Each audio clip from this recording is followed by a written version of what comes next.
Georges Chervel, dit Jacques Ferny, est né le 13 février 1863 à Yerville, Seine-Inférieure. Il commence ses études au séminaire d'Yvetot et les termine au lycée de Rouen, où il décroche le prix d'honneur. Après avoir fait son volontariat au 21e Dragon, il entre à l'étude de Meuboulier, avoué à Évreux, chez qui il déploie tout son zèle à expédier une opérette bouffe, Tomboli Tombola. L'année suivante, il fait représenter, au Casino Marie-Christine du Havre, une fantaisie basochienne, 35 minutes de procédure. Peu de temps après, le Théâtre des Arts de Rouen monte de lui Une nuit à Trianon, opéra comique d'une délicieuse fraîcheur et d'une poésie agréablement musquée. Musique de A.F. Prestro. Cette pièce est traduite en italien par Golichani et créée sous cette forme au Théâtre San Nazaro de Naples en 1890,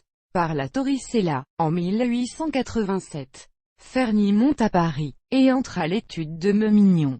L'air de la capitale, saturé de blagues et de satire montmartroise, influant sur son cerveau, le jeune clerc renonça à sa première manière et se consacra à la chanson. Un soir de 1891, à Montmartre, l'artiste imitateur Florent le présente à Horace Valbel, qui, pendant une absence de Rodolphe Sailly, règle les soirées du célèbre cabaret du Chat Noir. Timide et quelque peu ému, il chante la Libye, l'écrasé, le missel explosible et la visite présidentielle. Ferny est applaudi, félicité, fêté et définitivement engagé. Jules Jouy ayant quitté la présidence des réunions de la goguette du Chat Noir, sa succession échoit à Ferny.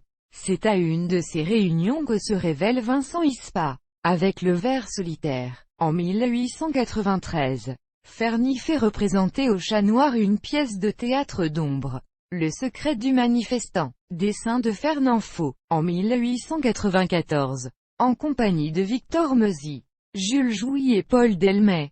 Ferny inaugure, dans un local attenant au nouveau cirque, le cabaret du Chien Noir, qu'il ne quitte que pour le théâtre de la Roulotte, où il demeure 3 ans. Ferny chante aussi par la suite dans les principaux cabarets parisiens, et fait des tournées qui l'amènent en Roumanie, Turquie et Russie. Dans les années 1920 il publie des chansons dans le journal Amusant. En 1927, il succède à Xavier Privat à la présidence de la chanson de Paris. Ferny a été également administrateur de la SACEM. Il meurt à Paris le 8 avril 1936, à l'âge de 73 ans.